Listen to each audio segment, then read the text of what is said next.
그런데 우리보다 더 상황이 좋지 않음에도 불구하고 과감하게 관객들에게 문을 연 나라들이 있습니다.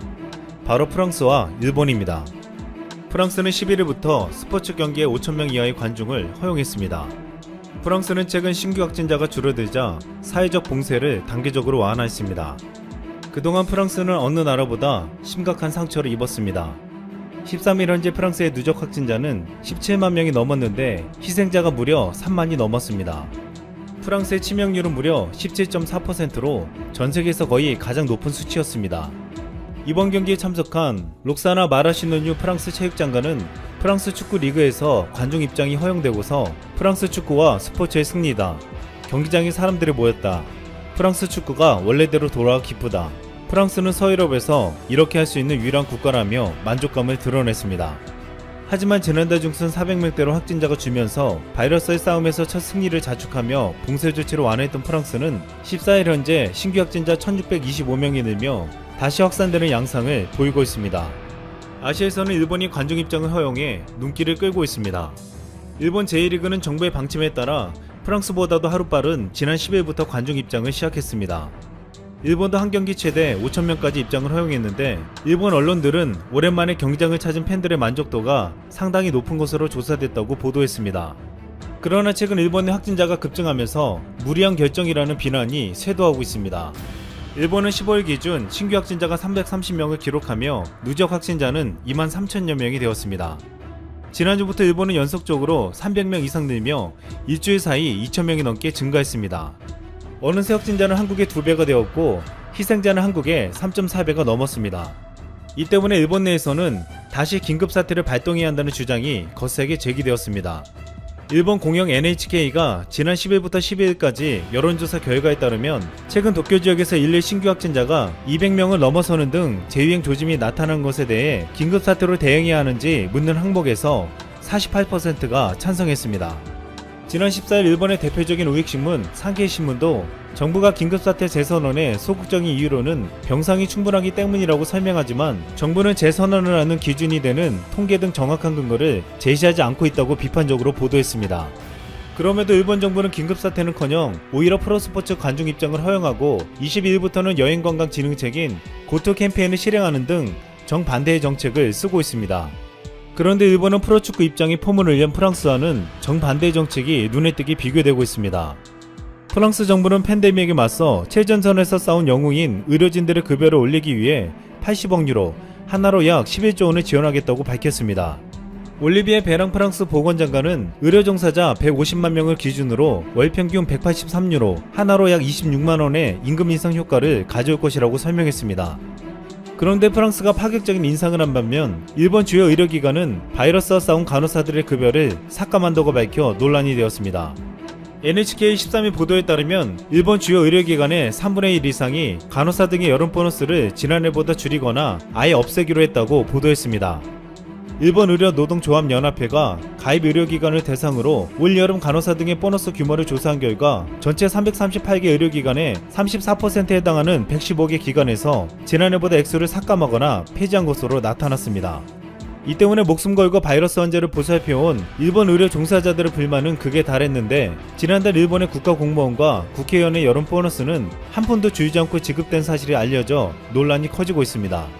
또한 일본 정부의 스가 요시히데 관방장관은 기자회견에서 확진자가 늘자 긴급사태를 다시 발령해야 하는 것이 아니냐고 질문받았는데 이에 감염 위험이 제로가 되지 않는 이상 감염 방지책을 강구하면서 경제를 움직이는 수밖에 없다. 오히려 생활고로 자살이 늘고 있다고 말했습니다. 일본 정부는 생활고에 시달리는 일본 국민들을 생각해 주는 것 같았지만 이 같은 정책을 쓰는 본인들은 여름 보너스를 모두 받아가고 바이러스 현장에서 목숨을 걸고 사투를 벌인 간호사들의 임금은 삭감하는 일을 벌였습니다. 또한 이런 와중에 일본 정부는 도쿄도지사와 책임 공방을 벌이며 협력은커녕 신경전을 벌이고 있습니다. 스가 관방장관은 지난 11일 홋카이도에서 열린 강연에서 바이러스 재확산에 대해 이 문제는 압도적으로 도쿄 문제라고 해도 과언이 아닐 정도로 도쿄 중심의 문제가 되고 있다고 지적했습니다. 그러면서 홋카이도는 지사와 시장의 협력에 따라 대부분 봉쇄하고 있다며 도쿄도와 도내 23개 특별구 사이에 협력 부족의 문제를 우회적으로 비판했습니다. 이에 고이케 도쿄도지사는 책임을 떠넘기는 일본 정부의 말에 맞받아쳤습니다. 관광 수요 진작을 위한 고투 캠페인이 시작되려고 하는데 감염 대책의 정합성을 어떻게 담보할 것인가는 오히려 정부의 문제라며 스가 장관의 발언에 불쾌감을 드러냈습니다. 또한 고이케 지사는 감염 방지 대책을 냉방, 고투 캠페인을 난방에 비유하면서 냉방과 난방 모두 켜는 것에 어떻게 대응해 나갈 것인가, 무증상자도 나오는데 어떻게 구분할 것인가라며 정부의 대응을 비판했습니다. 지금 고이케 지사의 말처럼 냉방과 난방을 모두 켜놓는 일본 정부의 대책이 단적으로 일본의 놀이공원에서 나와 웃음거리가 되기도 했습니다. 지난 14일 일본의 놀이공원에서 두 남성이 마스크를 쓰고 롤러코스터를 타는 영상이 공개되었습니다. 제일 높은 곳까지 올라간 롤러코스터가 순식간에 시속 180km 속도로 떨어지기 시작했는데 두 사람은 끝까지 근엄한 표정으로 거의 움직이지 않고 침묵을 유지하고 있었습니다. 마스크를 쓴 이 두 사람은 사실 이 놀이공원의 경영진으로 바이러스 감염을 막기 위해 놀이기구를 탈 때 비명을 지르지 말라는 지침을 홍보하기 위해서였습니다. 이 비명 금지 조항은 일본의 대다수 테마파크들이 따르고 있다고 했습니다.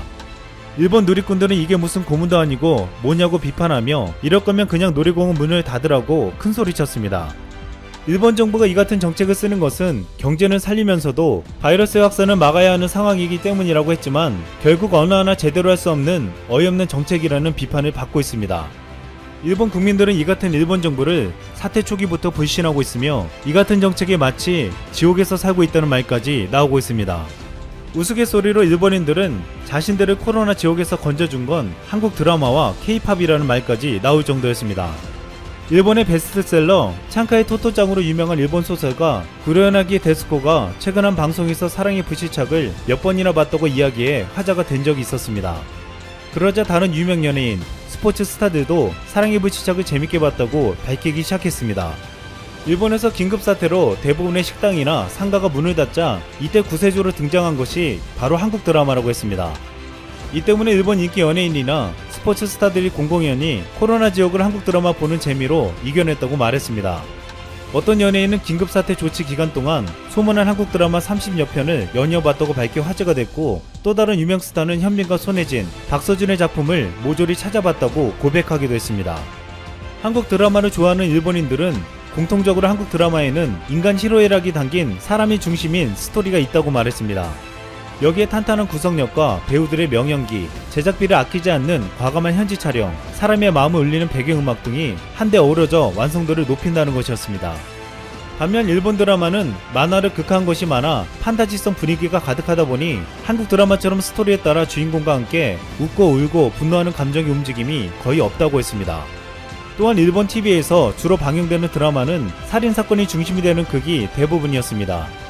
이렇게 인간적이거나 사실적인 면이 떨어지는 일본 드라마에서 찾을 수 없는 것을 일본인들은 한국 드라마에서 느낄 수 있었고, 이를 통해 바이러스 사태로 갇혀진 지옥과 같은 곳에서 정신적인 위로를 얻을 수 있었다는 것입니다. 이뿐만 아니라 최근 JYP 엔터테인먼트가 새롭게 내놓은 일본 9인 걸그룹 니쥬가 일본에서 돌풍을 일으키고 있는 것도 눈여겨볼 대목입니다.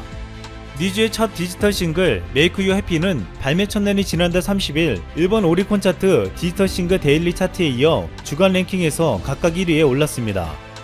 세계 각국에서 신기록을 쓰고 있는 블랙핑크의 How You Like That도 일본에서만큼은 니쥬에 못 미칠 정도였습니다.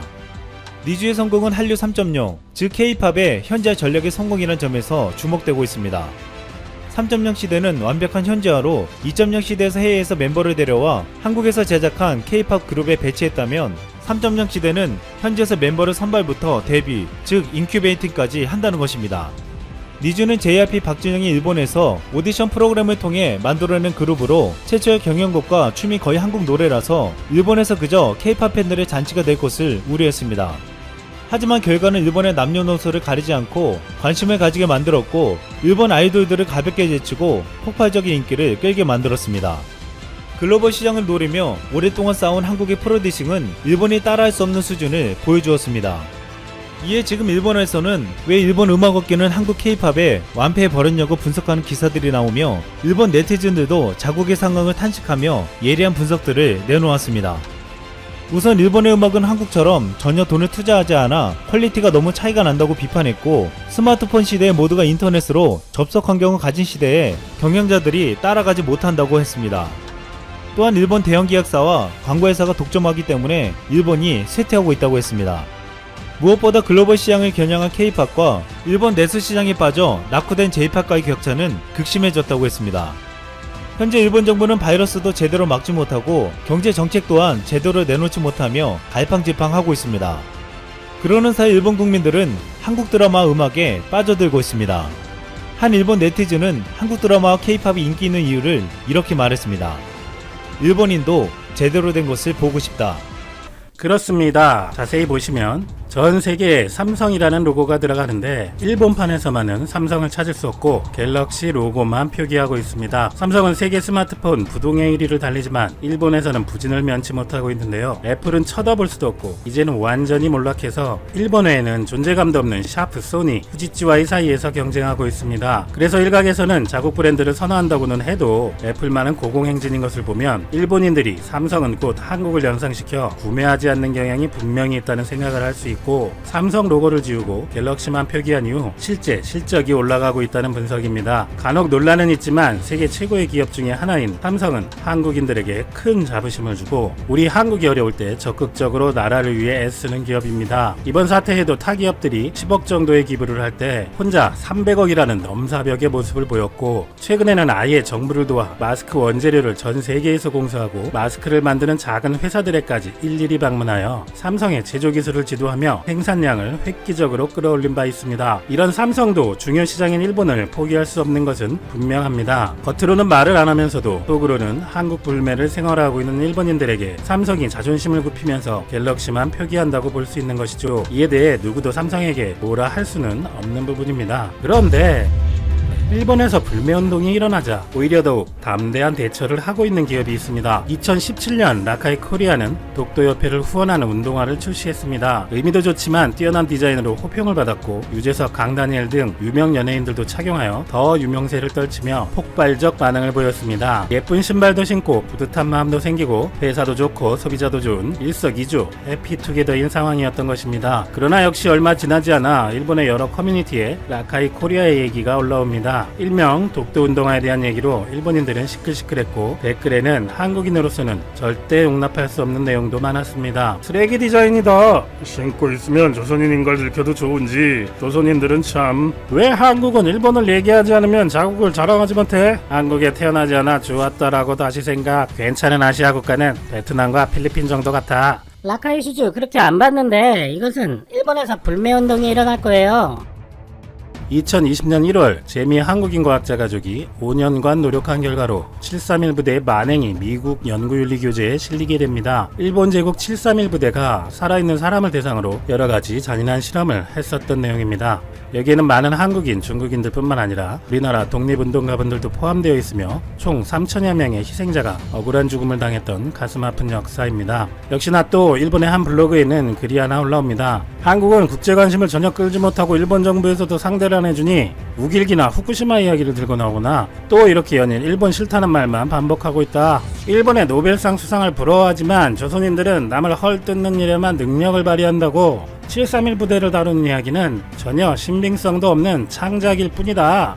과연 우리가 거짓된 역사에 집념을 보이고 일본을 헐뜯기만 하는 걸까요? 이런 상황을 보다 못한 라카이 코리아는 2020년 3월 1일 바로 3일절에 일본 731 부대의 명백한 증거를 공식 홈페이지에 게재합니다. 심지어 못 알아들을 일본인들과 외국인들을 위해 4개국어로 설명을 해주고 있습니다. 패션 브랜드에서 왜 731 부대를 올리는 거지? 신발 파는 회사에서 이런 짓을 왜 하는 거야? 다른 나라에도 많이 팔던데 일본에서 일어날 불매는 두렵지 않은 거야? 독도 신발 때문에 모든 라카이 신발을 불매하겠다던 일본은 이번에도 불매운동을 하자는 이야기가 커뮤니티와 SNS에서 퍼지게 되는데요. 삼성도 두려워하던 일본에 아닌 척하던 불매를 넘어서 일본을 근거 없이 공격한다며 일본인들은 라카이 코리아의 불매를 외쳤습니다. 결국 라카이 코리아에는 생각지도 못한 일이 벌어졌습니다. 최근 여러 해외 언론사들은 라카이 코리아를 역사를 알리는 브랜드라며 극찬하는 보도를 하고 있는 것입니다. 731 부대의 만행에 대해 알리는 라카이 코리아에게 일반 소비재 기업으로서 이례적이다, 용감하다라는 놀라움을 금치 못하는 반응과 더불어 놀랍게도 731 부대에 대한 내용까지 함께 보도하여 진실을 알리는 데 동참하고 있습니다. 조금의 타격도 느끼지 못한 것 같은 라카이 코리아는 오히려 더 나아가 일본어로 번역한 731 부대 자료를 일본의 판매 사이트에 올렸습니다.